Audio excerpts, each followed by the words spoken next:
26. Kamam krodham lobham moham. Kamam krodham lobham moham. Yatvatmanam bhavayakoham. Yatvatmanam bhavayakoham. Yeah, people got a little worried about the two S's over there. It's just a long R. It just shows two things have been elided, that's what. One more time we try. Yatvatmanam bhavayakoham. Yatvatmanam bhavayakoham. Atmajnana-vihina mudhaha. Atmajnana-vihina mudhaha.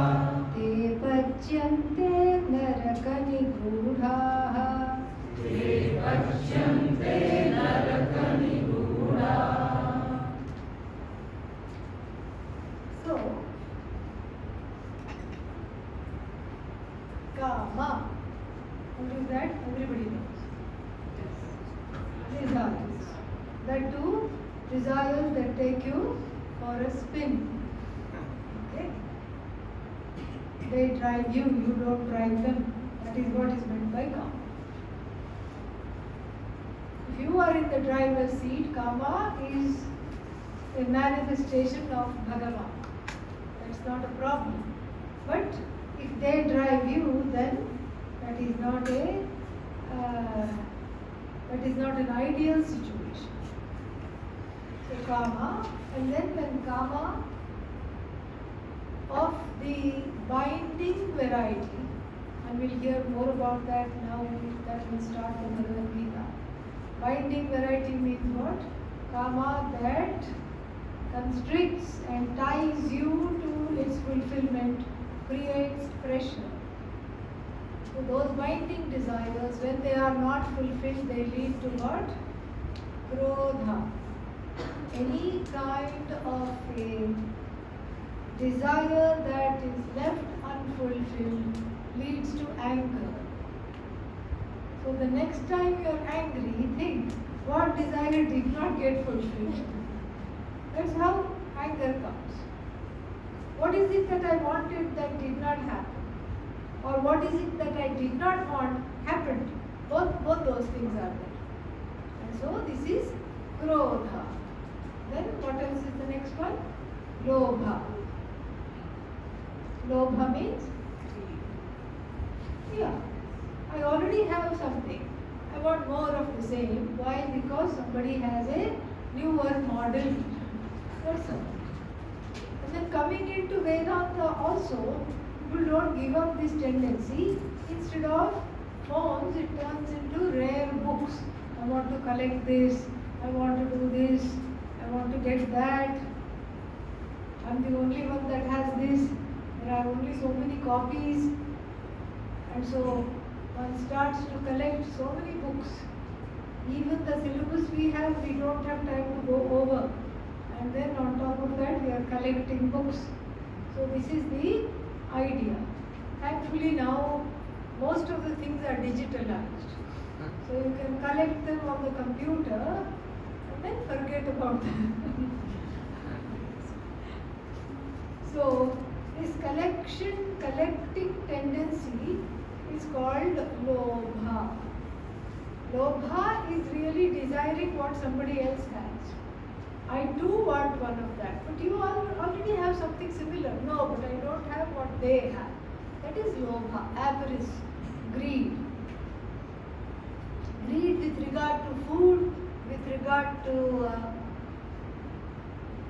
any kind of consumption, basically. Overconsumption. That is greed. Kama, Krodha, Lobha, and then Moha, delusion. Delusion means not being able to ascertain one's priorities. What are one's priorities? One doesn't know. How to go about the life? One doesn't know. And that's why one is swayed by all kinds of breezes and winds coming this way. Bhagavad Gita will describe this situation as Vayuhu navam iva ambhasi. Ambhasi in the waters, Navam, the boat. Vayuhu iva. When the wind capsizes the boat, it loses track of where it is.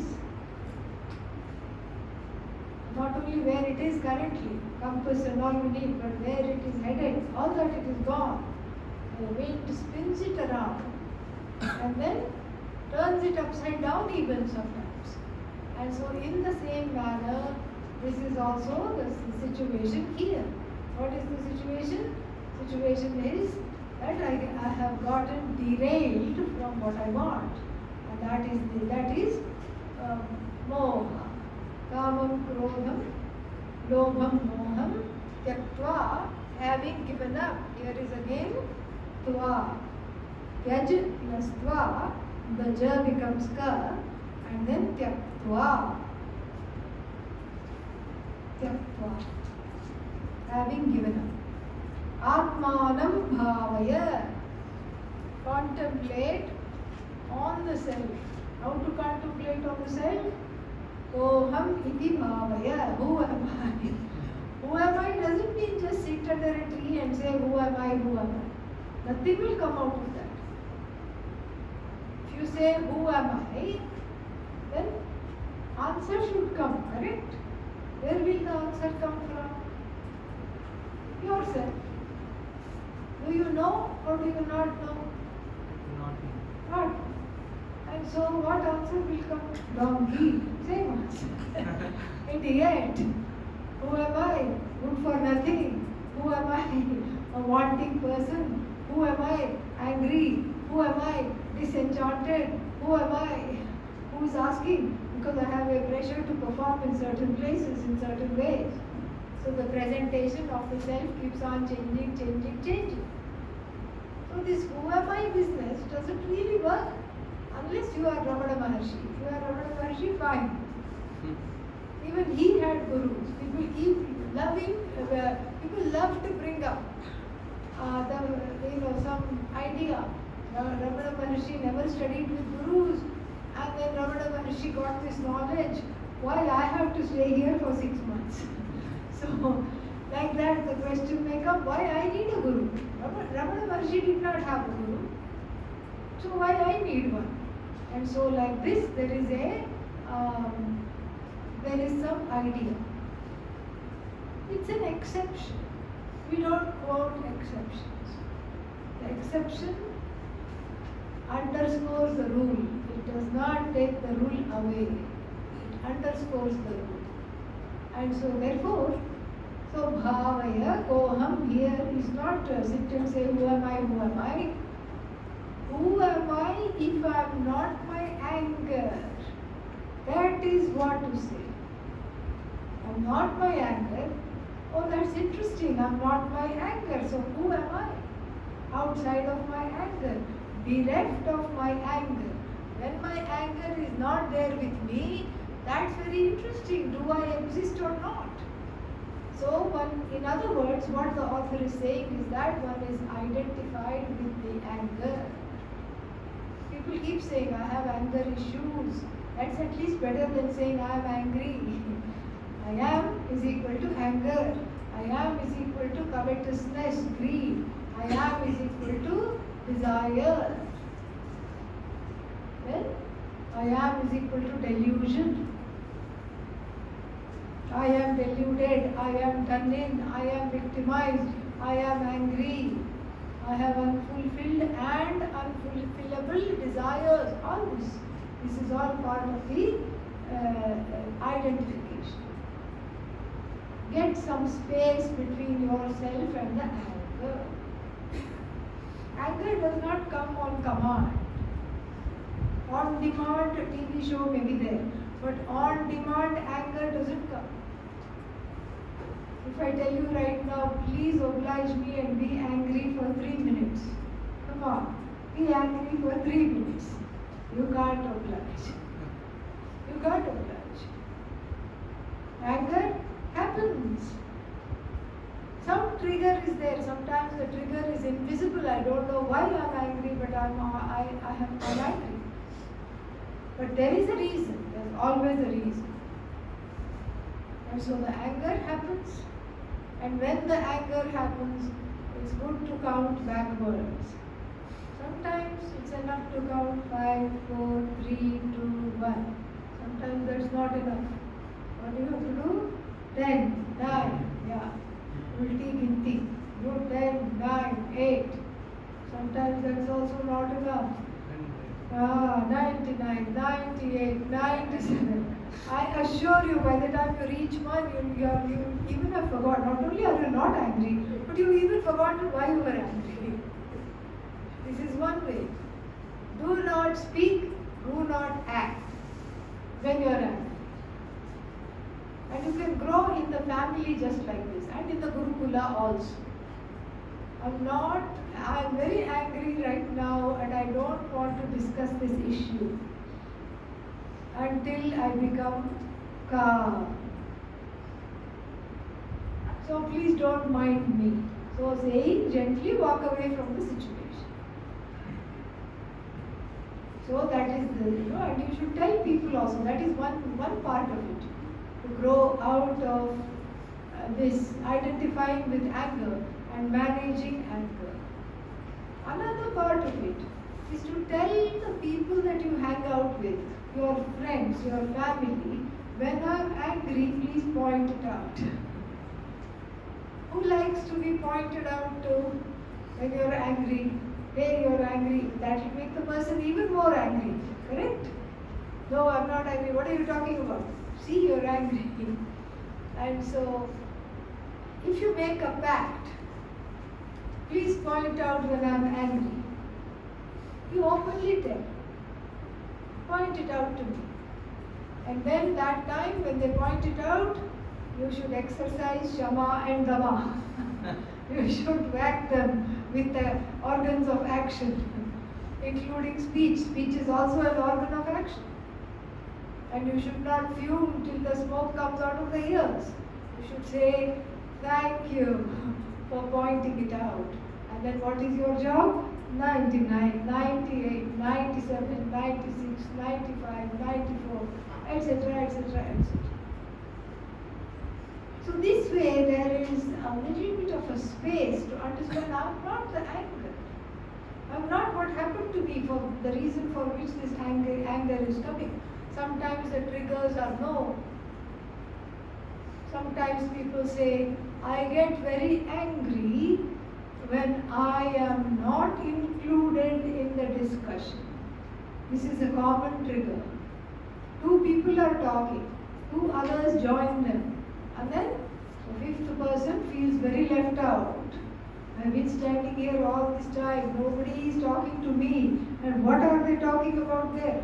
And then a little more analysis shows they must be talking about me only. Like this, or each thing after another thing, that becomes a very critical trigger. I have been left out. This is just stuff from childhood. One feels the mother was nicer to the younger brother or sister. So the younger brother and sister were small, needed more care, but at that time the mind did not understand that. And so, this way, if anybody is talking to anybody, one feels excluded, a very important trigger for anger. One feels excluded, one doesn't feel honored, one doesn't feel somebody is talking nicely to me. And then other cause for anger is when one is not able to say what is in one's heart. One is forced to repress it because one is afraid or one is uncomfortable. That also brings out the anger. These are common issues. These are general issues. There may be other specific issues also. We don't know. Because the whole world is so big and so many people and so many issues, so little time, so we don't have to discuss them all. But we just need to know that when the anger comes, regardless of whether you know the trigger or you don't know the trigger, just say to yourself, boy, I'm really angry. That itself, that means you are witnessing the anger. I'm the Sakshi to the anger. And then when you are the Sakshi to the anger, that's the first step. Second step is to calm down. You observe, you calm down, you do not act and you do not talk until the anger clouds have passed. Then only you discuss. This is the way to deal with anger. And then again, greed, kama, desire again. When the desire and the greed, we'll take those two together, they are similar, one leads to the other. When the desire comes or when the greed for a specific thing comes, you just tell yourself, my room is small and I don't want to fill it up with things that I don't want and I don't need. That is why the ashram life is very good. Every month you have to throw a few things out. Otherwise you will be outside and the things will be inside the room. That's what will happen if you start piling in everything. And so, in a way, there is a beauty to a somewhat minimalist living. In Sweden, there is a ritual, I heard. And I don't know if everybody practices it or just a few people. But I heard that there are some people who prepare for death, even when they are alive. And how do they prepare for death? They prepare for death by giving away things. So that after they die, they don't want people to have the burden of going through their stuff and giving everything away or disposing of the things. That's a lot. Especially if you're a householder. House held. You cannot hold that. Holding means you can drop. But house held by the house. And all the problems of that. So especially if one is a grihastha, a house-held person, then lots of things accumulate.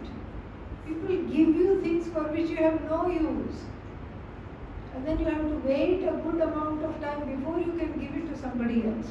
And then you wrap it and give it to somebody else, but you have forgotten who gave it to you, and you give it to the son of the one who gave it to you. So for the son's wedding, you wrap the thing and give it. This actually happened once. Somebody came and told me this. And so this way, there is just a lot of things that one doesn't plan to acquire. Some things are acquired because there is a fancy for them.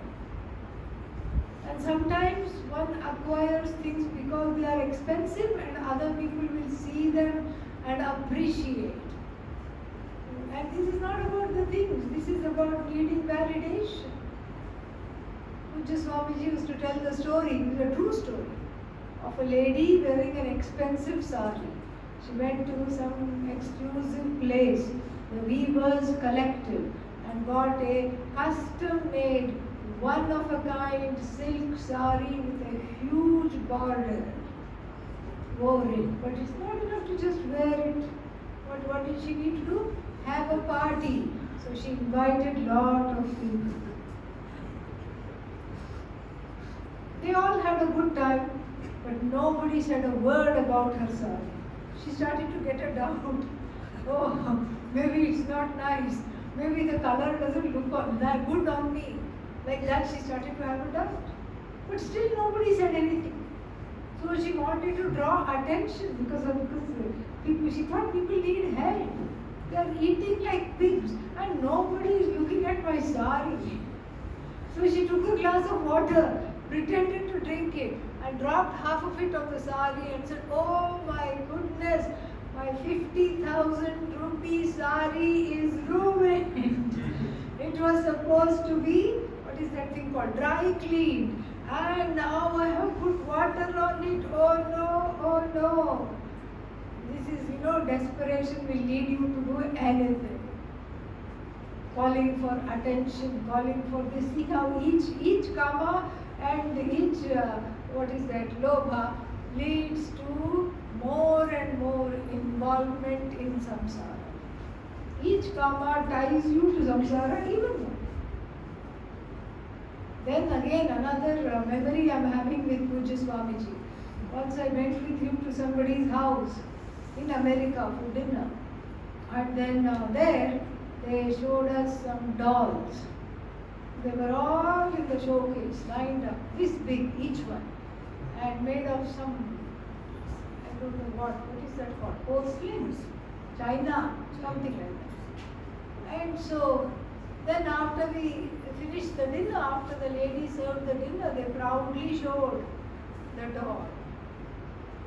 And they said to Swamiji, each one is $2,000. And it didn't even look that nice to me anyway. I would have not thought that it was $2,000. $2,000 multiplied by 2,000 multiplied by 82. Do the maths. Think about it. Okay? And so she said each one is $2,000. My Tiksha was tested very badly. I said, what? And I said, okay, I better keep quiet and just listen. So then she told that in a year it would become $10,000. It appreciates because there is a, what is that called? Limited edition. Everything is a limited edition. And so, do that. And then she tried to give it to Swamiji. Swamiji, you can hold. Swamiji said, no. I don't want to hold. What if it's dropped? Finished. We'll never be invited to dinner again. And so he refused to even touch that. He just said, no, it's okay. Put it away. And then she just left it there on a table. And Swamiji was so worried. He said, put it inside the showcase. Quickly put it away. And so then she put it away. And then I kept on looking at the dolls. I really couldn't make sense of it. But they are apparently very famous and they appreciate. And then that's how you make the money. And when they really appreciate, you can sell each one for $10,000 or $20,000, how much ever they appreciate. So this is all, this is all just not. Oh, and then their house insurance went up. That's another thing. See, I was telling you how you get more and more involved in samsara. There is a homeowner's insurance for fire and all these things. There's an insurance you pay. Just like health insurance, life insurance, home insurance is there. And it makes sense to get it because what if something goes up in flames, you get it. It's a smart thing to do. And then the man came to do some inventory, because they had added one small room to the house. He wanted to see it. Then he saw the dogs. He knew exactly what they were. He took notes of how many dogs were there. And then afterwards, their premium went up. The monthly installment, whatever they had to pay, it went up because they have these very expensive things. So the insurance went up. So like this is where many people are. Nothing against them, they are wonderful people, but this is what it is. And so then we have Kama, Krodha, Kama, Lobha. Lobha again means I already have this, I want this, or I want to get rich quick. Or there is some sense of dissatisfaction with oneself that is powerfully projected onto other things, especially the other people's possessions. Then all this, of course, is going to make one deluded. And so one is identified with these attributes. Even if you keep saying, I want to get rid of it, there is an investment there, you are identified, negatively identified with it. So this is the way to question that identification with the kama, with the krodha, lobha, moha. We can also add mada, matsarya, pride, jealousy, all of this. So, what is being asked is for one to spend some time contemplating, am I really the sum total of my desires? Am I really one with my anger? Am I really my own delusion? Am I really my greed? To spend some time making there some inner space between you and the emotion you are witnessing. And sometimes the triggers are there, you know what the issues are, sometimes the issues are hidden, doesn't matter. You don't try digging deep into the issue, because when it's ready to reveal itself, it will reveal. Right now, put it on the feet of the Lord. That's what it is. When the issues one doesn't know, it's no fun digging there because nothing comes out yet. It's not yet ready. One has to sit with oneself, one has to be a little more patient, then it will come. So, bhavaya, instead contemplate atmanam bhavaya. Contemplate on yourself, devoid of these issues. Today we saw in the Tattva Bodha class, what is Atma? Dehat vilakshanaha, yatiriktaha, separate from the body, separate from the mind, separate from five koshas, separate from the misunderstandings, separate from all the notions, that is the I. This is what we keep coming back to. And the closest iteration of this I is Sakshi. The closest iteration of the I of the Upanishads, the I revealed by the Upanishads, is the Sakshi. So when I am in the place of the witness, then I am no longer witless about how to deal with these situations. And so this is what is being asked for one to do. What is that? Atmanam bhavaya koham. Who am I without these emotions, without these addictions, without these wrong thinking? What am I? Think like that. Because why? Atmajnana vihinaha moodhaha. These deluded people who are devoid of Atmajnanam, what happens? Te pachyante, they get cooked. They get cooked. How do they get cooked? How do they get cooked? They get cooked in the sense that they feel tortured. Where? Naraka, these mudhaha are Naraka nigudhaha. Naraka nigudhaha, mudhaha. So, Naraka nigudhaha means they are what is that?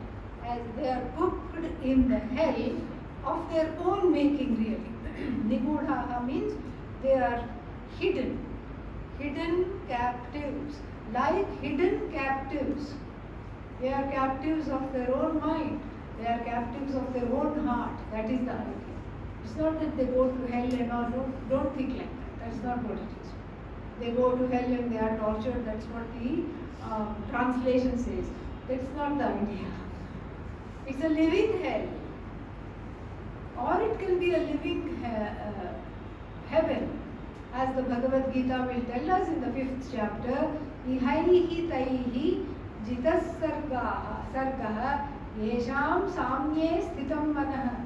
Those who enjoy mental equanimity and equilibrium, they have one Swarga right here, without needing to go anywhere. Otherwise it is Naraka, because the decision to study has not been made, the inner preparation is not taking place, one is not able to have space from one's own emotions, and those are the people tortured like hidden captives. That is the idea. Next one. 27. Geyam Gita Nama Sahasram. Geyam Gita Nama Sahasram. Geyam Shripati Rupamajasram. Geyam Shripati Rupamajasram. Neyam Sajjana Sanghe Chittam. Neyam Sajjana Sanghe Chittam. Neyam Dina Janaya Cha Vettam. Geyam Dina Janaya Cha Chittam. These are some things to do to get out of this kama, krodha, etc. This is called, purta karma, ishta karma, etc. Some prayers and some reaching out action. So, Geyam, it is to be sung. What is to be sung? Bhagavad Gita is to be sung. Read a chapter every day. Then, what else is to be sung? Nama Sahasram. You just put it the other way around. What do you get? Sahasra Nama. Vishnu Sahasranama, generally Lalita Sahasranama, any Sahasranama. If you can chant 1,000 names, definitely you are transformed. Definitely you become a devotee, even if you are not. So, Dhyayam means may one meditate upon Shripati, Vishnu. Rupam Shripati, Shrihi is Lakshmi, goddess of wealth. Shripati, consort of Lakshmi, who is that? Vishnu. Rupam Ajasram. Ajasram means always. Always meditate upon Vishnu. Neyam Chittam. Chittam Neyam. Take the mind. Sajjana Sange. Lead the mind to the company of people who are talking about and living the Sat. What Sat? Sat Chit Ananda. They are living the truth of the universe, the truth of Ishvara, the truth of Jiva, everything. They are always with Brahman. Take your mind to their company. Take yourself and seek the company of holy people, seek the company of sadhus, seek the company of like-minded people who also want to be around sadhus, that is also there. So that you bring out the best in them and they bring out the best in you. That is why this is the thing. And then, Deyam Deena Janaya Cha Vittam. Deena Jana means helpless people. People who don't have. Deena, helpless. Jana, people. Vittam, money, wealth. Please give of yourself, give of your wealth, give of your services to people who are not in very good circumstances compared to you. Pujya Swamiji always used to say, when one is small, one is a consumer. Keeps on wanting help from mother, from father, from friends, from teachers, from everybody. Then, after one grows up, one has to grow into being a contributor. You have to contribute. If you don't contribute, then there is no growth. The more you give of yourself, the more you grow. And when this growth becomes important, then you will continue to give and give more and more. When does this growth become important? The growth gains importance when you understand that I am hanging by a thread. I really need this knowledge. The desperation for the knowledge makes you grow, because without emotional growth, inner growth, there is no knowledge possible. That's when one will do all these things. Study the Gita, chant the Sahasranama, give to helpless people who don't have. Vedanta must not make one aloof. Aloof, spelled differently, is a fool. Yeah. It's not aloof, oh, I am beyond. Now today they have a new word. What is that? Mithya. Okay. So all this is mithya, poverty mithya, poor people mithya. Come on, do some work. Why should I give? I am into moksha, I am for moksha, I am not into all this. And I am studying lofty things, and emotions are mithya. And then what else? Poverty mithya, sickness mithya. Only when it happens to other people. When it happens to this fellow, then it becomes satyam. Yeah, each and everything becomes satyam. But when it happens to other people, mithya. And there is a wrong internalization of the message of Vedanta, saying that you care, you don't care.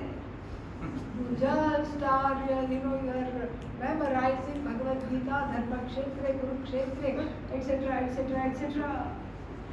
Something. Paninian Sutras. That's how we started in the beginning here of Bhajagovindam. So, it cannot be empty knowledge. It has to touch the heart. It has to make the heart blossom.